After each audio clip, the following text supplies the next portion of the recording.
This podcast is for educational purposes only and is not intended as medical advice. Always consult a qualified healthcare practitioner before making treatment decisions. Hello and welcome to Give and Toke, the show that elevates the conversation about cannabis to a higher level. I'm your host, Paul, and today we welcome Jen and Nick Ravenswood. Jen and Nick Ravenswood are Australian healthcare entrepreneurs and patient access advocates redefining what modern pharmacy looks like. Since 2019, they've been at the forefront of medicinal cannabis dispensing in Australia long before the category became widely understood. Through their work at Raise Wellness, they have championed pharmacist-led models of care that prioritise safety, education and dignity for patients navigating complex and often misunderstood therapies. Frustrated by fragmented systems and barriers to access, Jen and Nick built an integrated, technology-enabled pharmacy network designed to bridge the gap between prescribers, patients and pharmacists. Their work extends beyond cannabis, advocating for broader health reform, evidence-based plant medicine and more holistic, proactive models of care.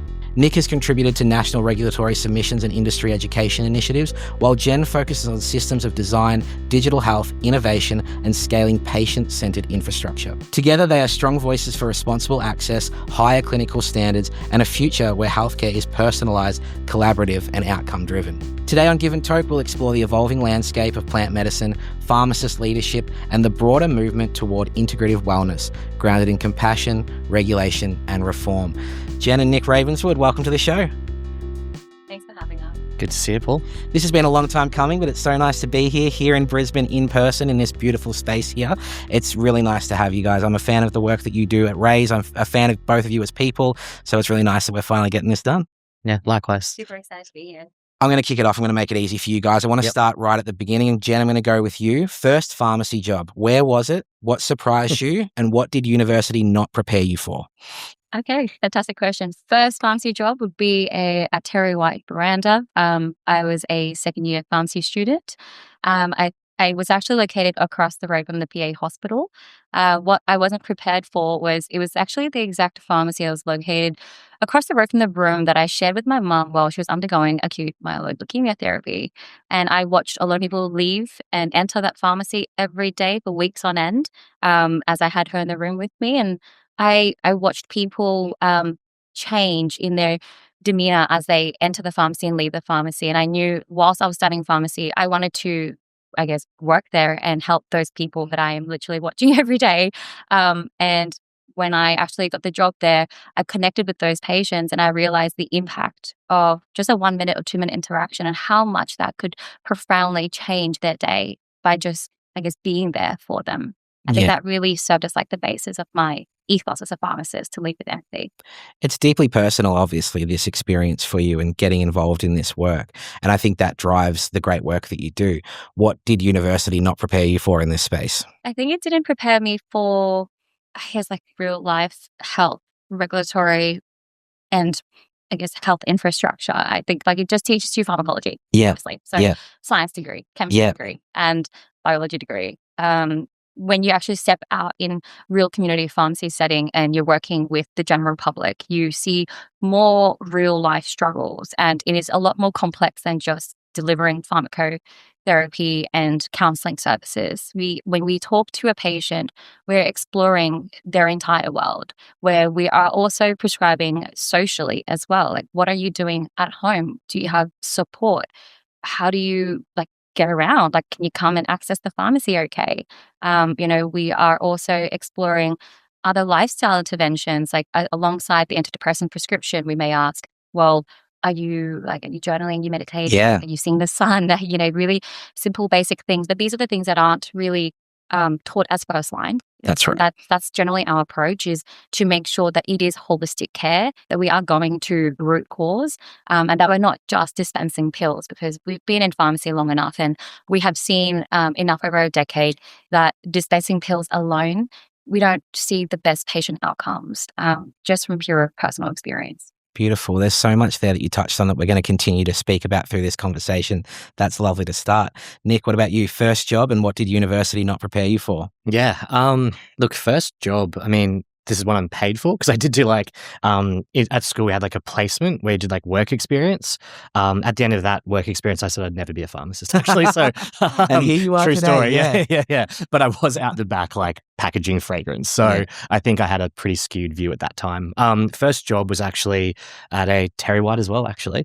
And that was at university. So I tutored and once I finished like the tutoring kind of part of things, and I moved into the actual, I should probably get a job in the, field I'm studying. In terms of what was good about it, the same as Jen, like the people were the thing that kept me engaged and interested. I probably, to be perfectly frank, wasn't sure I wanted to be a pharmacist. Yeah. I kind of selected the degree and had a view at the time that maybe I'd do medicine or something else. But yeah, I think the people for me was what made it really, I guess, how would I put it, like engaging. Yeah. That was my favorite part of the job.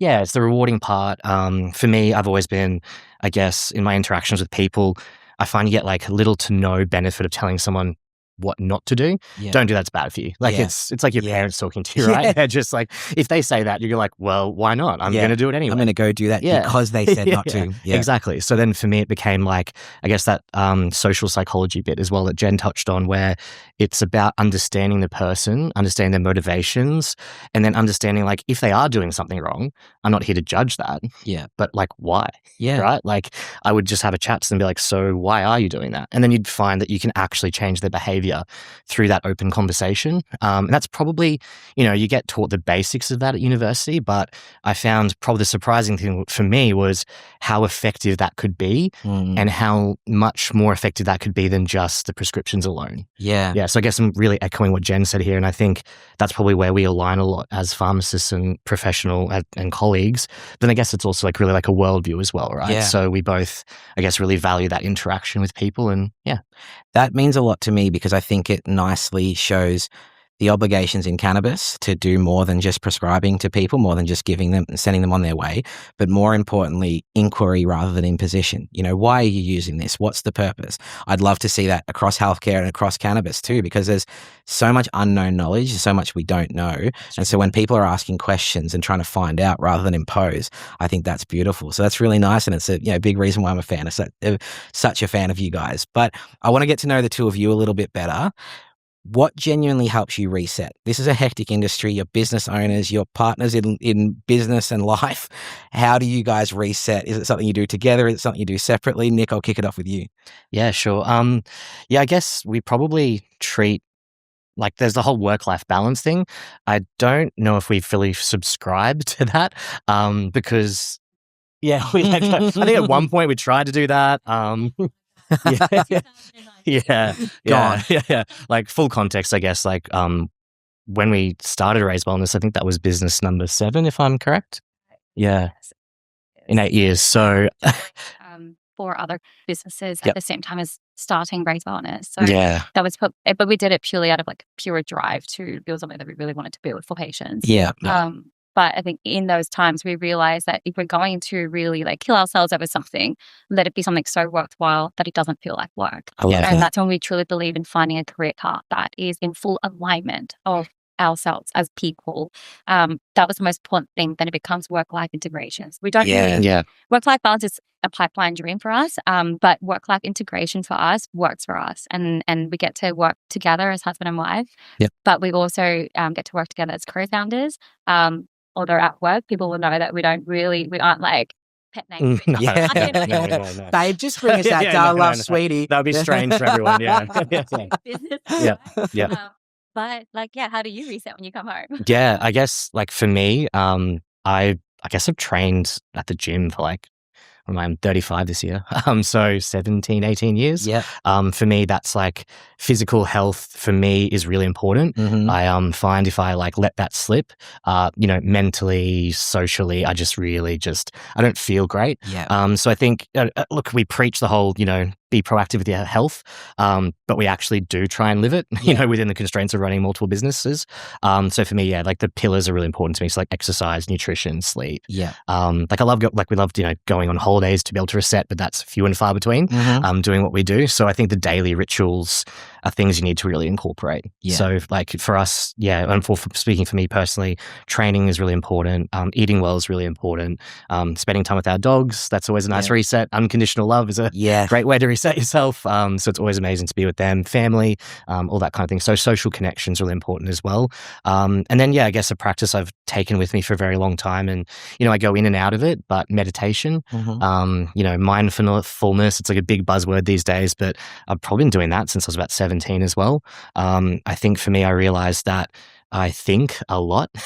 My mind doesn't really ever turn off. And for that, I needed a strategy to cope. So if it wasn't exercise, then I needed that other kind of mental outlet. Yeah. And I guess, strangely enough, I often tell people that for me, gym is like meditation. Yeah. I put music on, usually metal, like we talked about earlier, and I just completely switch off and I'm just completely present. And for me, that's like a really big part for me to get.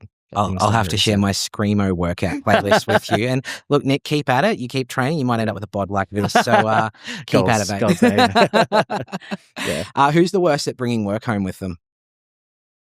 I think we can both be really guilty. Yeah.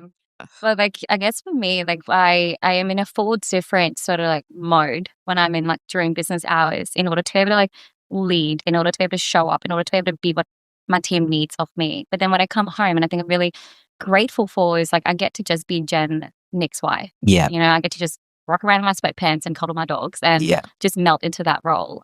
So it's about, I guess, like wearing many different hats, not needing to wear them all at the same time, but just having like the boundaries and exercising those boundaries so you do have that ability to have third space and thus reset. So to piggyback off your comment around holidays, and back then I used to feel like holidays is basically to escape your current life. Mm-hmm. And it's about building a life where you don't need to escape from anymore. And honestly, I don't need very much in life to be happy.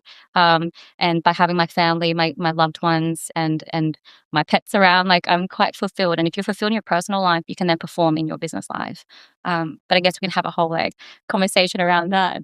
But we definitely developed a lot of strategies over the years to be able to do what we do and to manage ourselves. Lovely. Well, I think there's a Diary of a CEO episode just dedicated to that right there. So there's a plug for that right now. Get these guys on.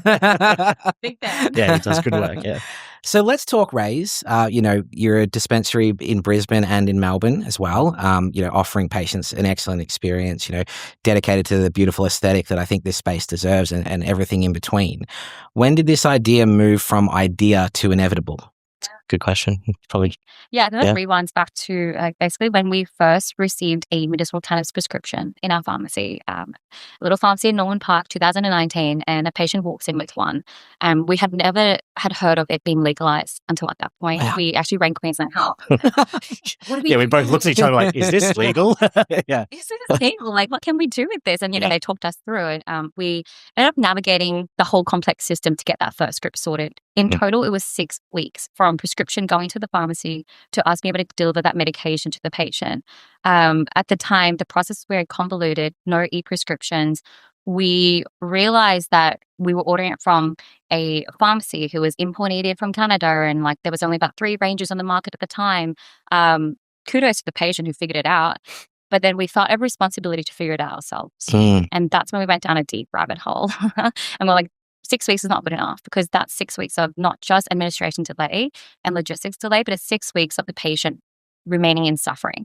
And we didn't like that. And so we went down a pathway of figuring out how to do a wholesale license application. And 3 months down the track, we got approved for a narcotics license to wholesale cannabis in Australia.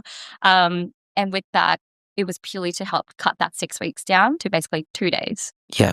And from there, we sought education from overseas, because there was none available at the time in Australia either. So we had to seek UK sources, US sources, knowledge ourselves up, and then liaise with our local prescribers and GPs to then educate them and to help open their minds and collaboratively like work out what this is all about and how do we keep developing this out for our patients and offering it more as an alternative option for our patients. I think that was our sort of advocacy education work in the early days. Then we ended up in the next couple of years after that, rolling out the first compassionate access program in the country, as well as e-prescriptions for cannabis. And then, the market grew, 2022? Yeah, I think it exploded during COVID. Yeah. 22, 23. Yeah. It became a bit more publicized in media as well, and people started to know about it a lot more. But that's when, for us, we started to see some things happening in the industry. And we had our own patients, going to other cannabis-specific dispensaries and pharmacies. And at the time, there wasn't a lot of transparency around pricing. So we had patients who were paying above recommended retail pricing, which doesn't really help anyone. It doesn't help the product either. It's not what they intended to sell to the patient for. And the patient already spent an exorbitant amount on consultation itself, plus the product.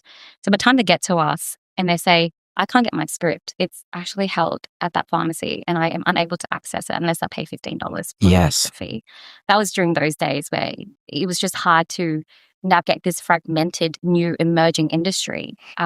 But yes, that's why we kind of took matters in our own hands. Yeah, that was probably the point where it hit inevitability. Yeah. We were like, we know this so well. And we were doing it across our pharmacies and had almost like a little, we would have medicinal cannabis specific parts of each pharmacy to deal with the whole thing, because it's a lot of paperwork time, especially in those days. An emerging industry like that or emerging space like that requires so much extra dedicated patient time in talking to them and explaining to them how this all works and this new medication and going through everything with them requires time and care. And it's hard in a pharmacy setting.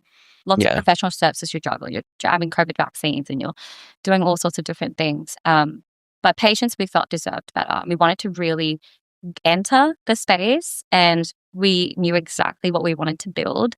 But we also wanted to represent something a lot bigger than just a holistic pharmacy. Obviously, we wanted to nail the service and to raise the standard. That was part of it. Yep. Yeah, get that pun. Yeah, but I think that's when I think for us we were like, it seems to be at that point there was a proliferation of people starting to specialize in it, but we just felt like it wasn't at a standard that we really loved. Yeah. We could do a better job. Well, yeah. Yeah, but we didn't want to do it unless we went out and actually made a difference. We're like, there's no point us coming out and being yet another person just trying to capitalize on a space. If we're going to do this, let's actually bring something innovative to it and let's actually make sure we fix the problems that we're seeing. So that was our entire ethos moving into this. Yeah. This next segment is called Nick's Hit List, and he's going to name every person that's doing cannabis wrong in this. But no. Look. We give kudos to no judgment. To the space to help push and support patient access. To us, that's the most important thing. Yeah. So everyone's played an important role, and big kudos and very thankful for everyone who's played their part. In this, it's taken a whole team of people across the industry, whether it's product or clinic or pharmacy, to play their role to progress this space. Yeah. I was going to ask you kind of what gaps you were trying to fix, but I think you've really addressed that in what you've said there. Obviously, patient access was an issue in 2019. Affordability is an ongoing issue. The legitimacy of certain clinics and the way that they provide healthcare, whether it's through releasing of e-scripts. Are there any other gaps that you're kind of desperately trying to fix and to bridge in the market? Because, we're constantly up against it in this industry, constant changing regulations. I'd say, these are my words, not yours, there's sometimes a volatility to some of the patients, in terms of accessing their medication on time, getting it on the first of the month. What else are you trying to do in the space, in addition to those things? Yeah, 100%. Great question. I think it goes back to everything we do. It's we drive it back to the core purpose, and that's patients. So we remember of patients' experiences walking into a space that's bright, white, stark light, and they feel completely ashamed to even say the word medicinal cannabis out loud. And they, obviously whisper to us, we need to pick up. It's okay. We can talk about it. Yeah. But, number one, we wanted people to feel less ashamed, less self-stigma. And number two, we also wanted to bring transparency and empowerment back to the patient, because they only are that way because they are at the last line of therapy. They already tried so many other conventional therapies. They're in chronic pain, or they've had insomnia, or they're suffering from a mental health condition. And no wonder it's frustrating, because it was such a fragmented system at the time. And because it's new, right? We just had a clinician here, a pharmacy over there, and a product over here. And how does this all work? Why does this take so long? And so our biggest thing was just, hey, we just want to take our time and build a really high quality dispensary service that includes technology-enabled care, building our patient portal and app so that they can have full control in their palm of their hands from the consultation to medication pickup or home service delivery. And they have full visibility along the way of pricing, logistics, all of that. I think when we delivered that in the first 6 months of opening Raise, people say, thank you so much. Like, thank God you're here. Like, this is what we've been looking for. And as for doctors and clinicians, they were looking for a reliable partner, somebody that they know that they will have the medication in stock. You know, someone, if I prescribe this, I give it to you. I just want to make sure my patient will get it to him. Like, don't worry, like, that's our job. We'll do our job and we'll make sure we play our part. You do your job well, we'll do our part well, and the patient wins. Okay. Yeah. So that's, yeah. I think, like the majority of our work to date has been mainly around solving those patient problems, prescriber problems, and that's been like the main focus of our work. I think moving forward as well, that we really believe passionately in, telehealth and, these areas of care that are novel. So medicinal cannabis being one of them, but there are obviously others as well. And for us, like proactive care, telehealth, all those things, they can be done really well. Like, yes, we touched on before, there are some people who don't do it so well, but, it's just like any part of healthcare. Just because someone doesn't do it well, you can have like a bad physiotherapist, right? Yeah. Doesn't mean physiotherapy is bad. Yeah, that's right. The same with telehealth, right? There can be bad telehealth providers, but it doesn't mean telehealth is bad. Like, sustainable, high quality care at scale through digital innovation, like abiding by all the clinical guidelines and, guardrails that are there for an important reason, don't get me wrong. So I think it's now about like, now that we've built this, we'd really like to see it adopted more widely and bring that legitimacy to the space, right? There's a lot of people who question its legitimacy. So I think our role from here is, we'll obviously try and continue to improve patient-doctor experiences. That's a given. But I think it's now proving that what we've built should, have legitimacy in this space and hopefully inform them that, like, yeah, there are bad cases, but if everyone could adhere to this standard, then I think we can all, get better patient experiences, all that kind of thing. And I think it's important to note, perhaps for the audience, that, while you guys have relationships and partnerships, you do remain a brand agnostic clinic. Brand agnostic dispensary with the aim of providing patients with exactly whatever they need. And that can be challenging in this space for so many companies and brands. But I think it's important to emphasize that while there might be connections and there might be partnerships now that help you expand across the country, at the core there is ensuring that the patient gets the best experience and has access to the best medication. So absolutely love the work there. What does Raise look like in 5 years' time? Yeah, beautiful question. It's because, it's funny because in the medicinal cannabis industry, we often say a year is like a dog year, right? Oh, yeah. You're talking about, what is it? 35 years, yeah. I'm like, yeah. I'll have less hair and that's for sure. We hope to see it widely adopted as, like you were saying before, Yeah. a legitimate model of care because it's very digitally enabled. So continued digital enablement Mm-hmm. and obviously more physical presence and the product and service offering probably widened as well. At the end of the day, like, yes, we started off as a medicinal cannabis dispensary, but we are really a national holistic pharmacy network. And we do provide other medicines other than medicinal cannabis. That's not the only medicine we provide. As Jen said, I would envisage that we just continue to open it up. It was never the intention only to provide one class of medicine. Yeah. It doesn't really make sense in a healthcare context. It's just such a complicated system that a lot of our time gets eaten up with it, right? So feel like it's full circle too. Yeah. Because we started off with conventional traditional pharmacy. So we spoke about Terry White working in there as our first job. So we ended up owning Terry White. So we've been on the other side of that. And then we established a cannabis dispensary to start with. But really what we want at the end of the day, I think all of us, is the legitimacy of medicinal cannabis as a medication category that's fully integrated within healthcare system. So it makes sense that we actually bring that medicinal cannabis to the conventional pharmacy world, and it makes a complete full circle. And at that point, hopefully in 5 years, it is completely recognized as a therapeutic medication category by the government, by the TGA, by APRA, and we all can just see it as a tool in the toolkit. Absolutely. We mentioned the word legitimacy a couple of times. Do you guys have any challenges with stigma and things like that in society, in your day-to-day lives? Their family members critical, their fellow healthcare professionals critical of what you guys do? I'd love to know about that experience. Yeah. Look, I think we've been pretty fortunate. Our families have come around to it eventually. Parents are medicinal cannabis patients, great advocates. It's done a lot of good for them. Education, though. We're talking like boomer ages, right? Yes. Yeah. And they grew up in an age where, they've heard about the prohibition of cannabis. So it took, obviously, because we're in their ears for years and they got convinced. But I guess in saying that, there is definitely still, we battled some institutional stigma. So when we first opened, well, I guess rewind to 2019, when we had the wholesale license, we couldn't access any business insurance for the medication at the time, because of the class of drugs it was, for no real reason. You'd always clarify, this is legal medicinal cannabis I'm talking about. I'm not talking about, and we are a pharmacy. It's, this is another one of my medications in the pharmacy. But that was really eye-opening. And then, fast forward like years later to the opening of Raised Wellness, we found it really difficult to secure a payment like gateway and a merchant facility to take online payments for medicinal cannabis. So we had to really advocate to the 4 big banks and see who would come to the table and be open-minded enough. We took the head of health for a bank and brought them into our space and actually spent an hour and a half educating him to then finally get approval. Wow. So there were all these little things, but every time we just went back to like, this is the fight that needs fighting. Like, this is the stuff this is why we're here.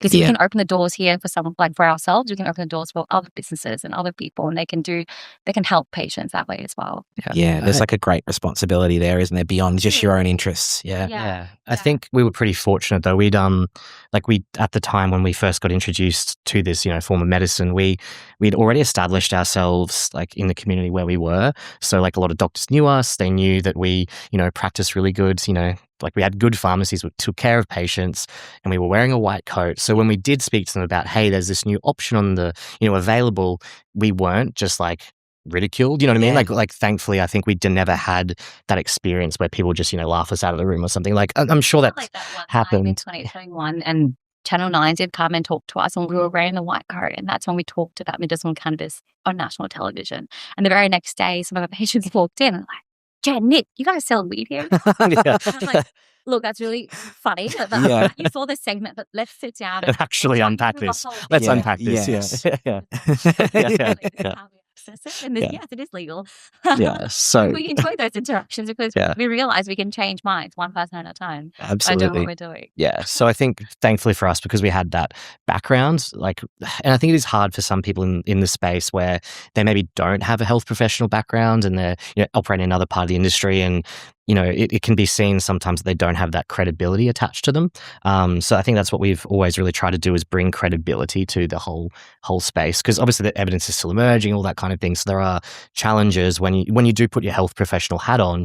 You do go, okay, like objectively, what do we have? What don't we have? So you do actually need to think it through.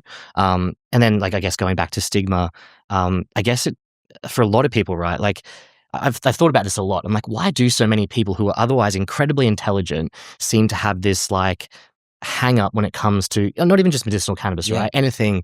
Medicinal cannabis is obviously the topic we're covering, but there are other things that are being legislated for now as well that we're discovering has therapeutic potential. Unapproved medicines, right? As a category. And you're like, well, in the case of medicinal cannabis, right, the only exposure they probably had prior to it being a medicinal item was, who knows, maybe they had a party when they were 17 and they saw someone and they were like, that just looks like a recreational medicine. I didn't see any therapeutic effect. 30 years later, you come to them like, hey, this is actually really good for someone's pain. And they're just like, are you sure? Sure thing, Stoner. Do you know what I mean? But then if you put if you think about it, I try to inverse that when I was thinking about it. I'm like, it's the same thing.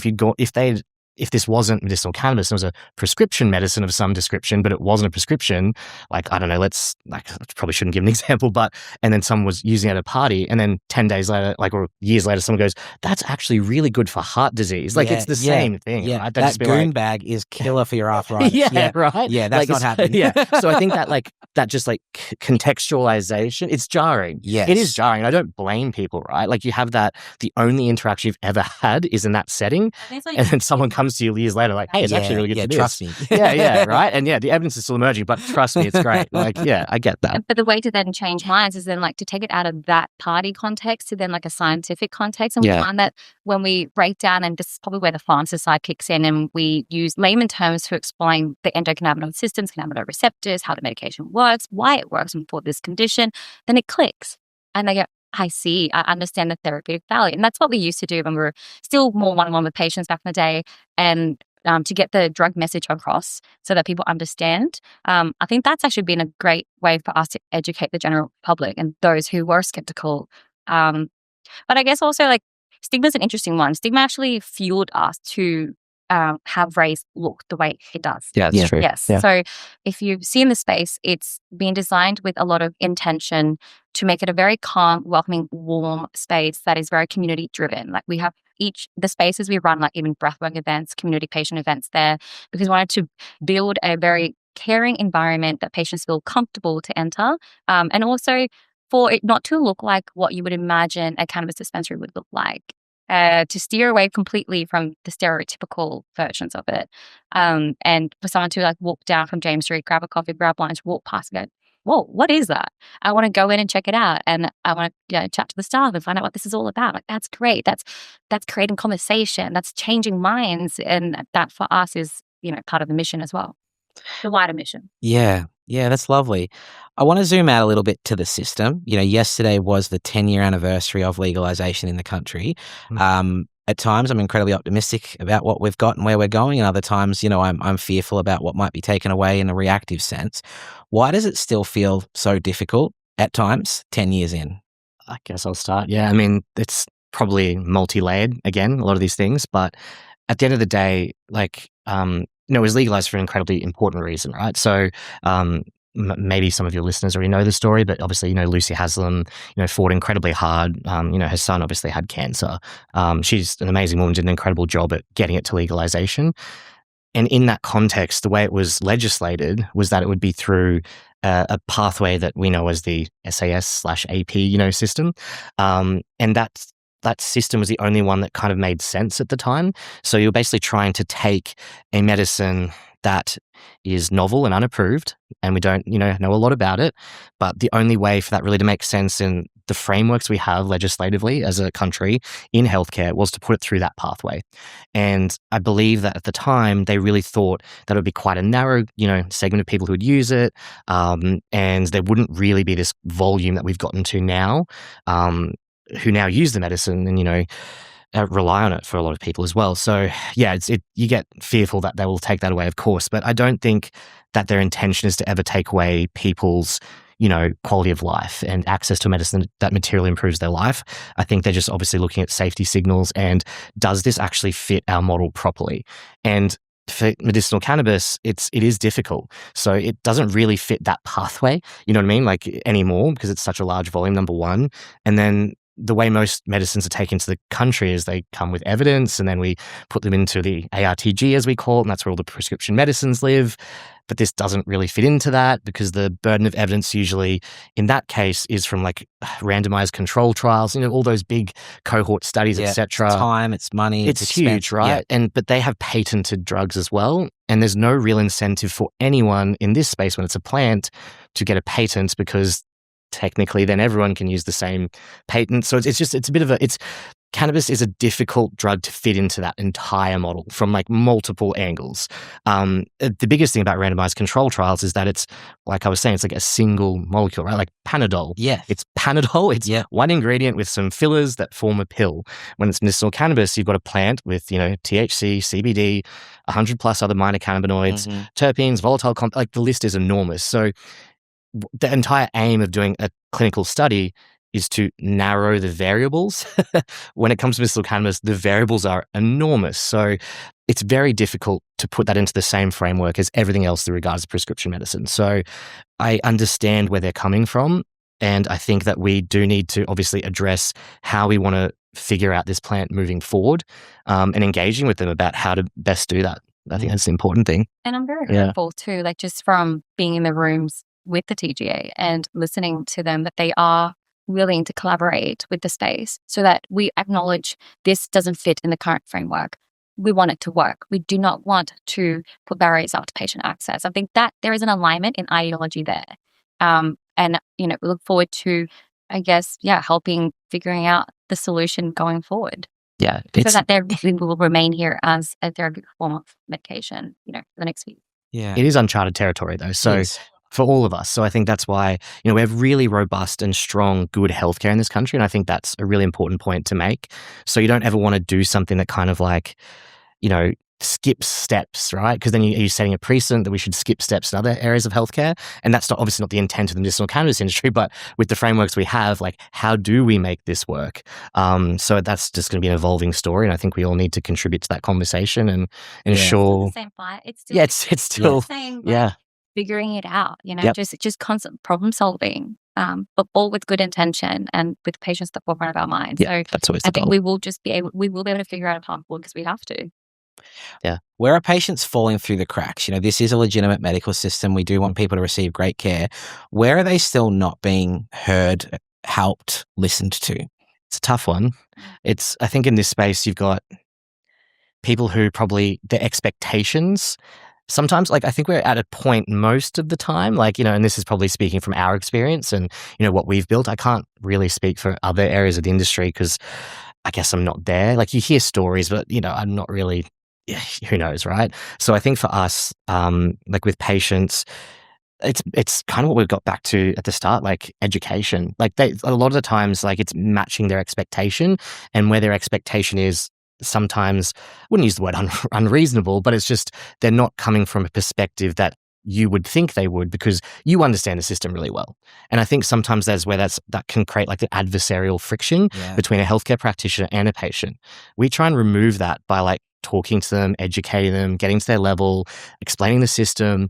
But some healthcare practitioners either don't want to do that, they might not have the time to do that. So instead of explaining to the patient why I cannot do this for you, they just get a flat no. And that's where you get people, getting upset, feeling like they're not being heard, all that kind of thing. So I think it comes down to that, I guess, kind of what we talked about at the beginning, right? Meeting the patient where they are, talking to them, explaining that we do want to help you. That is our job as a healthcare professional. It's why we became healthcare professionals. We're not trying to, I don't want to restrict your access if it fits within all these regulatory frameworks and it's appropriate, blah, blah, blah. But it's that explanation. That's right. If we think it's going to cause you harm, I would love to have a conversation about that. Are you sure this is right for you? But maybe if someone's just been no, and they're but it should be okay for me. And then that's when they have that, I'm being victimized. Yes. I think it comes down mainly to that from my perspective. That's when we see perhaps the patient giving up on either that healthcare practitioner or that particular product, just purely because they haven't had someone take the time with them and to go through everything with them and to ensure that their problems are put at ease. I like that you're raising that perspective of, what the pharmacist experiences in this relationship, because we do hear a lot of patient stories, good and bad and everything in between. But on the other side of the counter is also a human being, doing their job, acting within regulation of a Schedule 8 drug, acting within clinic, dispensary, pharmacy policy, and everything in between. What do pharmacists know? I guess, what do you guys want people to know that pharmacists know? That's a shitty question. I know where you're going. You know what I'm trying to say there? I know exactly. What do pharmacists notice that others might not? No, I know. I think we know exactly what you're trying to say. Yeah. Look, I think what our team would want people to know is they try their absolute best within all the tools, resources, legal means that they can to pull off the desired patient outcome. In fact, one of our core values is to go above and beyond for the patient. That's when we know we've made an impact. And, I think sometimes it's perhaps just ensuring that I guess that faith and trust in that healthcare practitioner, they are trying to abide but still give you a positive outcome. Yeah. I think if everyone takes a beat, just takes a breath, you don't... Empathy between each other. I think that's how we used to approach it. And, we talk to the patient I will explain to you exactly what the regs is. And this is how far I'm pushing it, for you until a certain point. And at that point, there's nowhere for us to move. That's it. Never ever let the patient walk away with not a resolution of some sort, right? We try not to, allow our team to do that. It's just if you can't do this, try this. If you can't do plan B, try plan E. Give them something. Anything. A glimmer of hope. I love that. Rather than a shut door. It's Correct. No. Yeah. If we all did that, then I think people would walk away feeling, okay, well, at least I've got something to work with. I will go to the next step and navigate the next step. And then they don't feel disempowered. And then that's a lose-lose situation for everyone, especially the patient. Yeah. If you could change one thing tomorrow in this system, what would it be, Jen? Nice and quick too. Don't time to think. Go. Nice and easy question. Yeah. Fix the system. Go on. Yeah. I think like just for it to, I don't know actually. Oh, One thing. Hey, yeah. just one thing. I For us, we really roll with the punches. Yeah, I guess like yeah. for us, we never really go, wish. We don't think that way. That's why it's hard for me to answer it, because we don't go, oh, we wish it was gonna be like this. Because I don't bank on a wishful future. I roll with the punches. We pivot accordingly, and then we act accordingly so that we can keep progressing. Yeah. So like my hope for the future, potentially, my hope for the future is a greater recognition of the space as a legitimate industry, of the unapproved medication category as a legitimate form of therapy that is widely acknowledged and adopted. Just so then at the end of the day, this whole system is working a lot more smoother. Yeah. It's still quite fragmented, still has a lot of challenges and blockers along the way. I'm not adverse to the challenges and blockers. I think it means that, oh, wow, okay, yeah, we are pushing boundaries and we're going to uncharted territories, like we mentioned earlier. It's not necessarily a bad thing. That equals progress. Progress is good. That's actually a really beautiful answer, because I think sometimes it's important to go, oh, if I can't change things, I just need to be here. I just need to show up and keep rolling with the punches. Yeah. So I think that's a really great answer within itself. That's Like, the mindset. yeah, I've got nothing to change. I just want to. Nothing to change. Yeah. I'm not the TGA. I'm not APRA. But what can Yeah. I control in my control? Yeah. I can ensure that we have the best dispensing guidelines out there. I can ensure that our standards are being raised every day. I can ensure that every single member of our team across all locations are making the impact that we wish that they will make to our patients every day. That's how we play our role. If we all probably think about like what we do in this industry and our role that we play and do that the best we can, I think we'll get far. It's okay. Beautiful. Top that. Yeah. Can't top that. Yeah. I think, look, I think it's hopeful for me as well, right? Like, I think for us, we're realists. So we're very much like, what is the reality? If that is the reality, let's just deal with it, whatever that may be. Hopefully though, I just hope we do collect the evidence. Like, I think like a lot of the conversations around this is there's not enough evidence that cannabis, does enough. And then there's what is the evidence that it causes all this harm? And then there's just like, it's he said, she said a lot of the time. And it comes back once again, though, it's that difficulty in obtaining the right evidence. But, I guess anecdotally over the course of us doing this for 7 years, I guess like going back to like, in 2019, I had no intention to be sitting here. I barely knew anything about cannabis. I didn't know its medicinal effects. I knew I'd always be sitting across. Jen can see the future. Imagine it. Yeah. Big fan of The Secret over here. She has like crystal ball at home. She consults a lot. Yeah, there's a lot of noise about the potential issues and harms, all that kind of thing. And is this really just a harm reduction model? And, is there anything inherently wrong with that at the same time? Like, there's a lot of different, I guess, opinions around it. I'm just hopeful that we can come to a place where we do have that, acknowledgement, legitimacy. We go, okay, great. We know it actually is doing that. Hey, if you look at the safety profile comparatively to other things, do we think this is relatively safe? I hope that we do find that, obviously. That's kind of where I want us to be. And then I think from there, then I would also it would be great if those differences were acknowledged more. Like the regulations right now don't acknowledge any difference at all. And understandably so, because it's, it's very kind of colloquial, right? Like the whole like indica versus sativa, right? Like I think those like subtle distinctions as well, it would be great to see that acknowledged. Probably not in the indica sativa context, because as we know, that doesn't really mean anything. Yeah. Like really, everything's hybridized these days. Right. We can go on about, genetics and all that kind of stuff. But it would be great if, there was that kind of nuance as well. I just think we're lacking a lot of nuance. It's come a long way in recognizing it's somewhat nuanced, but definitely more room for that to be more recognized. Yeah. And why they do those things. Like I would love there to be evidence as to why does it make someone sleep in that particular format and then that not, right? Like it's like if you see it genuinely improve someone's life, it would be great to know why. Yeah. Yeah. Putting our science hat on too, right? Like that would be nice. This goes back to like being action oriented. So we're talking about like what do we hope for the future? We hope for legitimacy and we hope for change of minds and for acknowledgement. How do we do that? Well, as an industry, we could be collecting evidence. We could be presenting evidence proactively. And that's what we can control. And then we are helping the cause. Definitely. I think there's something to really take away there and a bit of a call to action to the industry. It's like, let's put our money where our mouths are. We say it does all these things. Yeah. And I think a lot of the critics lean on the, not a lot of evidence side of things, but I think we can do a little bit better. So just touching a little bit on the Ray's story before we dig a little bit deeper into the two of you, it's very much a family affair. You guys are husband and wife, obviously, but Kirk is also an important part of the business, is an old school friend of yours. What's it like to have that kind of long-standing history and have such an intimate relationship between, operators? Yeah, no, absolutely. Great question. It was really good to have kept in touch with Kirk throughout since uni. So we go back about a decade worth of friendship. And we've always supported each other's entrepreneurial journeys. He went off and did his thing in the UK, and, we were in our community pharmacy in Brisbane. And then when Nick and I were searching for a location in that dream James Street precinct, which is something that, took about 2-3 years, we found a perfect site. And we actually had dinner with Kirk when he flew back from the UK.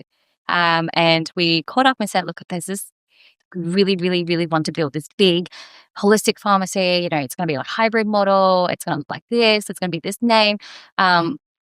You in? You want to do it together? Because he was in the space as well. And we're not at the time, there was a lot of heavy competition. Everyone was fighting for market share. But I think because of the friendship, we're like, let's collaborate. Why don't we do this together? Why compete with each other? That is not fun. It's all about the journey as well. And so he was so on board. He was so on board with the vision as well. And it's been a really easy working relationship. I think there's deep respect there for one another. And then, it's been, we pretty much from that dinner to opening our doors at Ray's Wellness was 8 weeks turnaround. Wow. Yes. I don't think any of us left. He did go back to the UK, which makes working very effective because we could work 24/7. He does the night shift. We do the day shift and tag team. So it was chaotic, but, some of the best memories, those early days. Yeah. It's nice, I guess, to go on a journey with people you care about and all that kind of thing. And it's like you said, where do we see it in 5 years? We don't know, but let's just try and enjoy the journey, all the complications. I can't tell you how many times Jen, I, and Kirk sat down and we just looked at each other and we just I have no idea how we're going to make this work. I actually don't know a path forward right now. This whole thing might be over. It's part of building a business. Yeah. We look back, we're so proud of us for problem solving our way through that. No matter what, we just made sure between us we fixed the problem. We made it work. We figured out a solution. We didn't sleep if we had to. It is sometimes I do think it would have been a lot easier if we didn't embark upon this journey. We could have just, sat inside our community pharmacies and, kind of taken it easy to a lot of extent. But this has been a really big passion project for us. And so it does make you want to get out of bed or lose sleep over. So I think we just believe we're trying to make a difference. So that's what keeps us going. For me, as primarily a patient first, patient advocate, it really means a lot, to have that. I think that's what separates the wheat from the chaff, if you will. People who understand what cannabis is capable of, understand that it's sleepless nights, understand that it's hard work, understand that it's what the hell are we doing, head in hands. But it must be so nice to not operate in a silo like that, to operate with such intimate trust between the two of you, obviously, but also an old friend in Kirk. And I think it comes out in the product, it comes out in the finished product, in the store experience, in what you guys are trying to create nationally, so that people know that, there's love and there's care there, because there's love and care between the people who are actually operating it. I think that's beautiful. Just a little sentimental moment for me there. No, it's a good way to put it. Well, we're going to dig into the two of you a little bit more here with something, often called the newlyweds game. I know you've been married for 7 years, so it's not exactly newlyweds, but it will put the two of you to the test, just in terms of, some feelings you have about yourselves, each other, about the relationship. I will present a statement or a question, and you will just point to the person that it's most relevant for. So if you believe it's you point to yourself. If you believe it's the other, quick pointing. We can discuss it afterwards, but no and ahhing. You just got to go straight away. Just first reaction. All right. I will give opportunities to discuss afterwards. Who was slower to warm up to medicinal cannabis? Yeah. There you go. Not too hard on that one. Who goes deeper down the research rabbit hole? A lot of people would joke about what research is in cannabis. What actually is doing the research into your own body and your own, endocannabinoid system?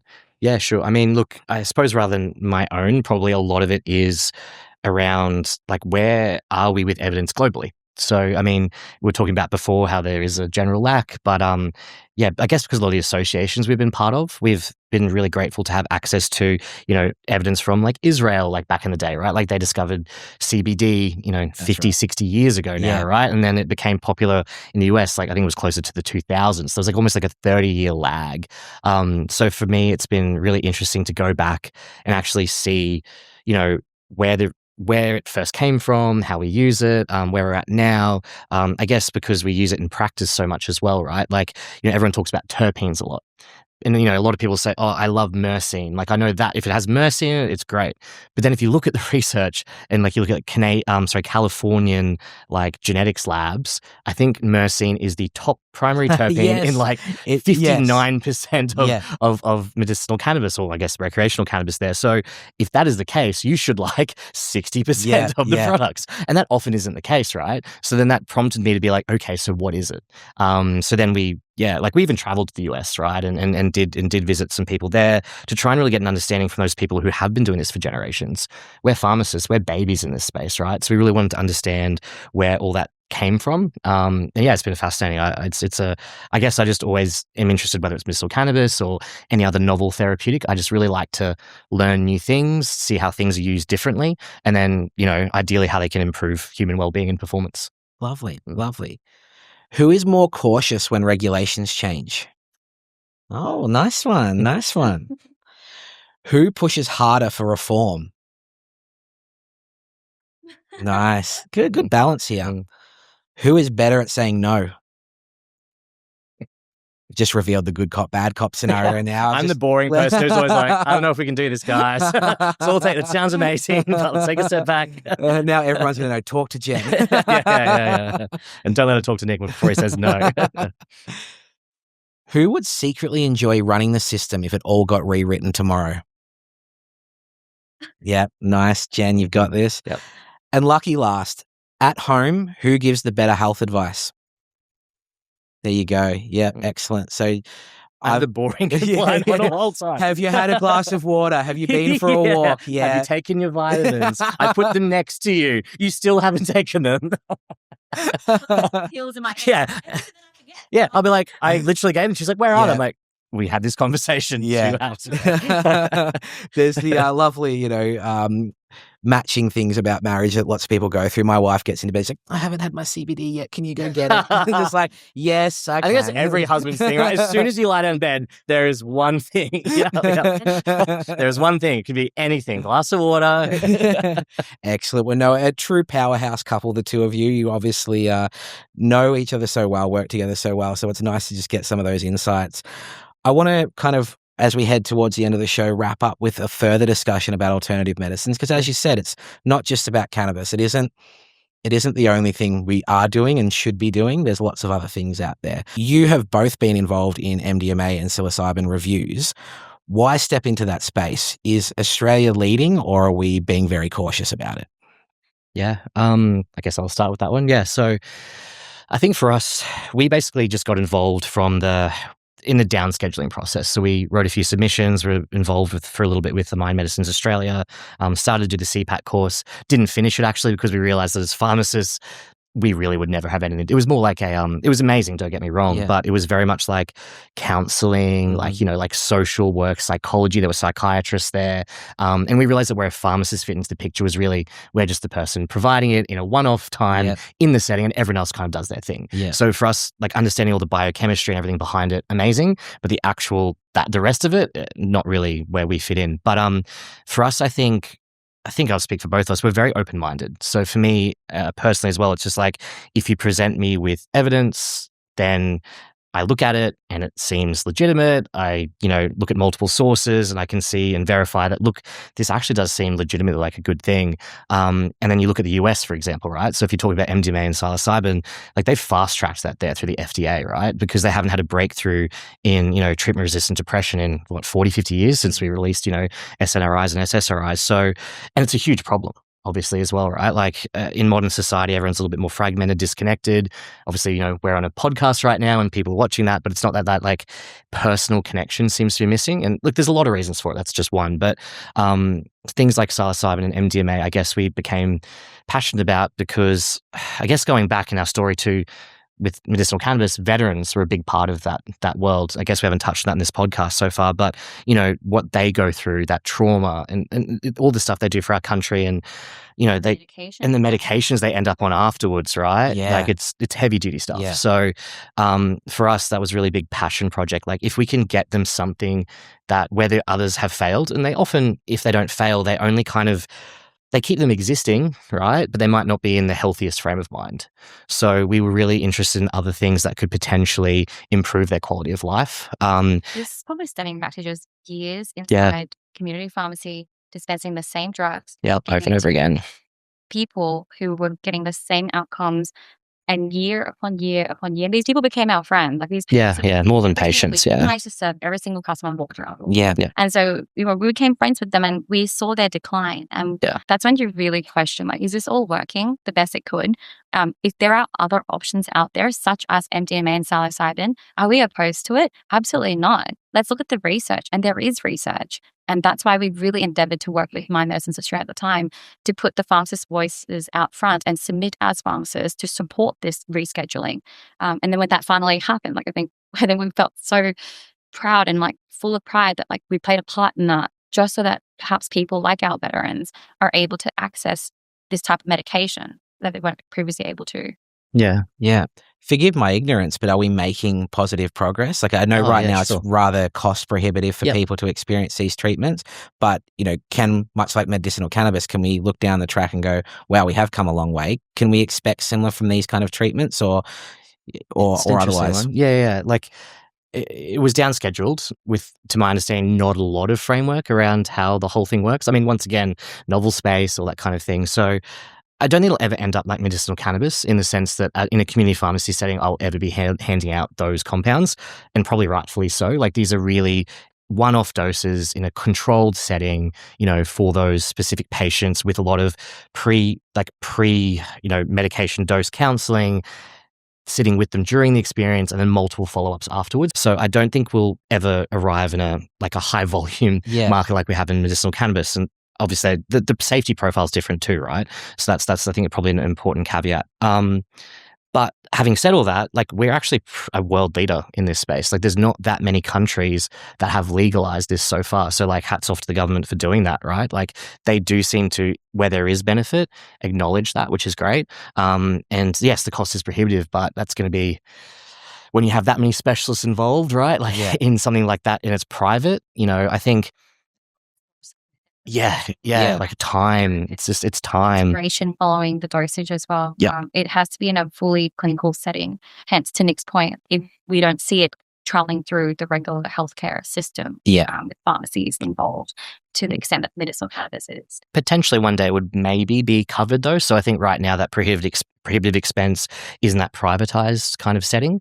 So I hope we reach that kind of like critical mass again where we go, hey, we've been doing this for a couple of years.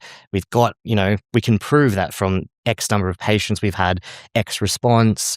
This is something that as a society, the pharmaceutical benefits scheme, for example, is one player. There would also be the medical benefits scheme because of the practitioners involved. But if we could say that, hey, this can do that as a society, I think it's worth, our collective taxpayer money going towards this for people to improve their quality of life.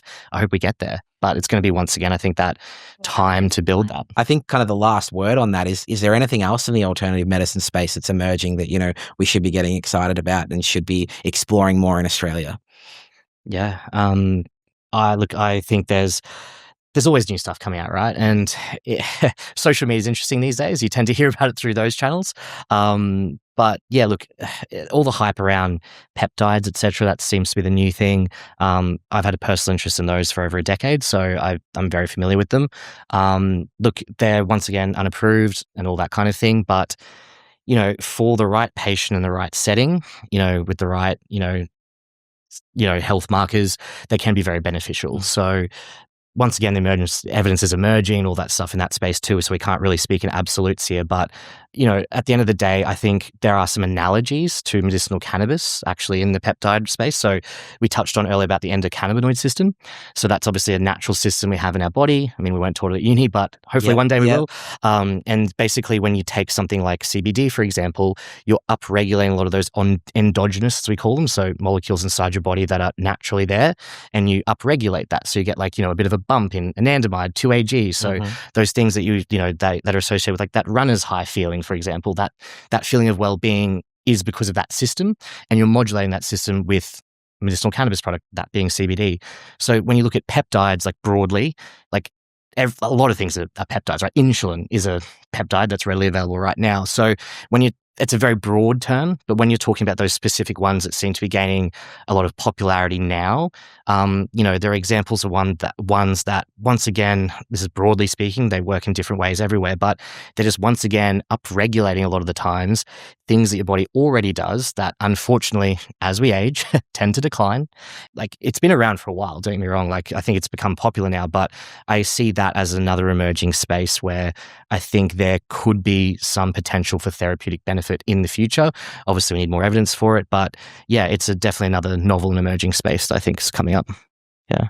And I think to piggyback off that, it's more like also how we view healthcare is changing and how we view proactive healthcare. And since COVID, we've seen that shift in the general population, where there is a lot more advocacy for oneself and to actually question, is this the right treatment for me? And also not just like a band-aid or a symptomatic approach to things, but actually going to root cause. And so now we're looking at like, okay, well, metabolic health, cellular health, and that's where like things like peptides play a role. Yeah. Like we want to look at our biology through those lens, as opposed to just waiting to get sick and then seeing what I can just grab to fix that. Yeah, I guess like a simple explanation would be like inflammation, right? Like inflammation tends to cause a lot of, or is a precursor to, quite a few chronic conditions. If there's a way to modulate that inflammation earlier when you're younger and healthier, rather than letting it get to that disease state, that seems like a pretty good thing, right? Like, absolutely. That's where we come from. Like, if we can avoid people getting to end stage disease, like, that's amazing, right? That's right. Well, let's hope that the authorities and the powers that be see it the same way. Beautiful. All right. Well, it's been an absolute delight to talk to you guys today. As we head to the end of the show, the final segment is called Pauls of Wisdom. And though we love the long-form conversation, we try to leave the listener with a key takeaway, dinner party fact, or call to action. So I'm going to ask both of you here, what is your Paul of Wisdom, and who would like to go first? Yeah. I'm like, got a few. I would say when you have a strong conviction and belief in something, and you know that it will benefit people, do whatever it takes to make it happen, and work through the challenges and the blockers and bring it to life. And when you are told that you are very obsessive, continue to be excessively obsessive. And when you are told that you are ambitious, continue to be overly ambitious, because I think it goes back to that quote from Margaret Mead. Now, I'm going to try and recall it, but it is always been just like the one where it's like a small group of people who think that they can change the world, who end up being the ones who do. Yes. Yeah. Yeah. I feel like that's like pretty much everyone in the MC space. Yeah. So just keep going. I and love for it. patience, stay open and don't give up on the space, and continue to work with that. So because we're all trying to achieve the same thing. Yeah, we are all in this together, aren't we? It might be different versions and different vehicles to get there, but we are on the same side. 100%. Yeah. Nick, your Paul of Wisdom. Yeah. I guess, I don't know why this one came to mind. There's so many different things, right, that run through your head when you think about these things. But I guess one I just randomly came up the other day with someone just came to mind, where random, but Jim Carrey these days, quite a enlightened dude. But he literally watched his father do a job he hated for years and eventually got fired, and his whole world fell down. And that sparked in him, if you can fail at doing what you hate, why not give a shot at doing what you love? So for us, I think that's a pretty big, like, we took a big leap of faith with doing Raise Wellness. But it's all been the difficulties, the constant, shifting sand and all the complications are worth it because we feel like we're making a difference. So for me, I think that's been a big thing. And I guess for patients as well, like, I hope they understand that, yeah, they might have had a negative experience with some healthcare practitioners and they might not feel like they're being taken seriously or and all those kind of things. But there are those of us out there who do genuinely care. We do genuinely want them to, have access to the medicine, and we're doing the best we can for them to make this whole system work. But for the system to work, we all need to be part of the solution. There's no point getting angry or, all that kind of thing about how it works. We have to all work together, including the regulators, right? We all need to be part of the conversation to, at the end of the day, give a better, health future for everyone. That's really where we come from. We, people being healthier, better versions of themselves is why we do what we do. Very nice and very wise. Nick and Jen, it's been an absolute delight to spend this time with you today. I value you as professionals in the space, but also as friends and also as supporters of Give and Toke. So thank you for your time and everything you do for the space. Thank you, Paul. Thanks for having us. And thank you for everything you do as well. Appreciate it. So that's it for Give and Toke today. You can check us out at giveandtoke.com.au. Make sure you follow and subscribe on the appropriate platforms. 5-star ratings and reviews on Apple and Spotify help. And make sure that you check out our merch as well at giveandtoke.com.au or in store at Ray's in Brisbane and South Melbourne. Thank you.